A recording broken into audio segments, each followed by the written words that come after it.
nakakatuwa nga guys, dahil sobrang mura ko lang to nabili, wala pa nga itong 100 pesos. Huy, 5 meters na yung haba nito. Tapos meron siyang iba't ibang klaseng saksakan.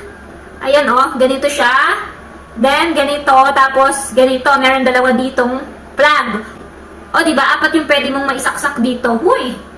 Meron nga rin tong iba't ibang sizes. Ito nga, 5 meters. Meron 10 meters. Mas mahaba, 20 meters, 30 meters, 40 meters.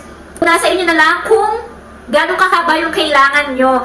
Very affordable lang to guys. Tapos, makapal din yung, ano niya, oh, yung pagka-wearer niya.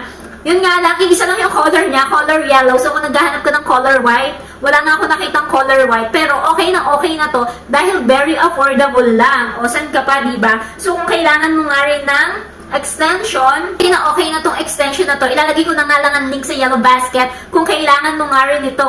Yun lang po. Thank you for watching.